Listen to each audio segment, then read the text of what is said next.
Okay, bulk sampling sites, we continue the weekly inspections along with our staff and DNRs. They're still out there doing that. Road construction, the base rock and the top coat is in place from Moores Park Road to the access of the monitor wells. We've also done drainage work, and erosion reduction efforts have been performed along that road as per design and as per submitted to the DNR. Site tours of the area. DNR is inspecting the property on a regular basis. The Gtacs staff have been out there this summer and conducted over 16 tours. 117 visitors have participated. Site tours, of course, include the Science on Tap, the Park Falls Schools, the Youth Conservation Corps, various media outlets, and state administrators and elected officials.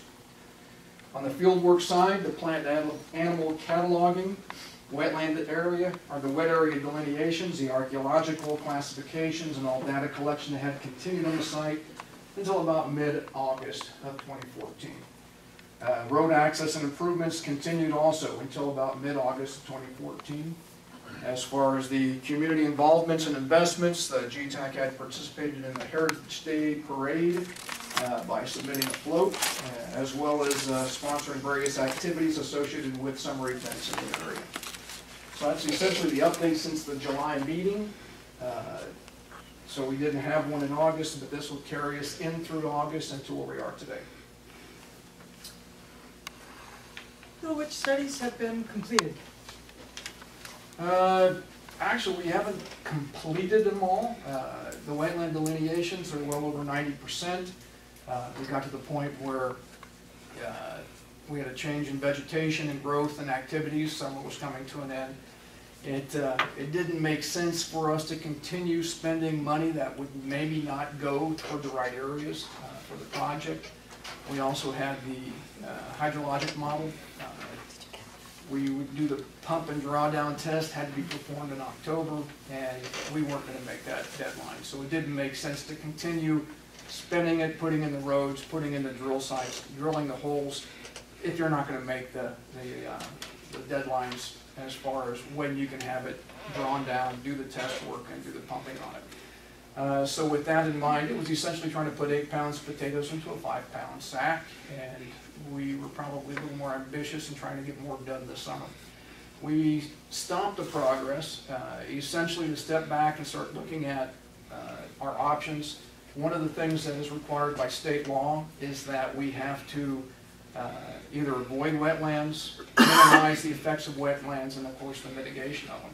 And so with the amount of wetlands we were finding, we felt it was time to step back and say, how can we redesign this? Where can we place the facilities? How can we lay out the pit progress so that we're avoiding as much wetlands as possible? We also have to document all the options of where plants and facilities can be and where they're laid out.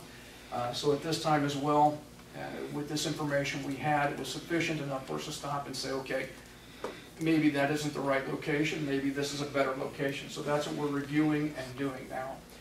We also found in some of our works, geology of the deposit was not as you as Steele had predicted back in the 60s. We had drilled an additional 8 holes in the summer of 2013 and 14 this last winter.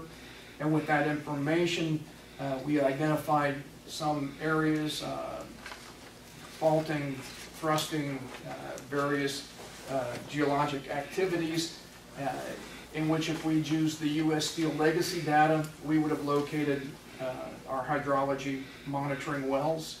With this new data, we may not have picked the right spot. So there's no sense in putting that money in to put that well in, because you can't move the hole once it's in.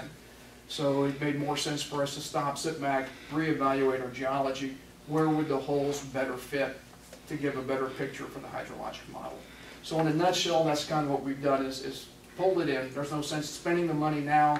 If you're not going to get it done, take it up again once you have access, either through the winter time or into the spring, following into the late summer.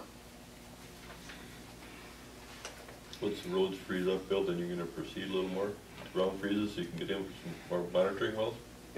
We got a good portion of the road in that we wanted to. We've got good access into that.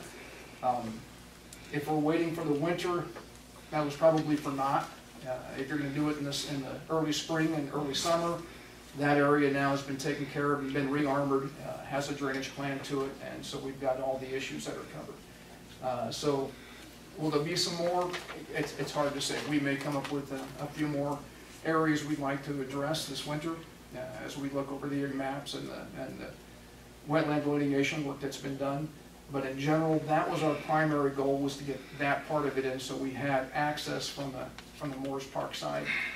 We do have access from the Lake Road, which is the Blue Creek entrance, that is pretty much on bedrock and outcrop all the way up over the ridge. And this kind of ties it all together. You guys can go into session now.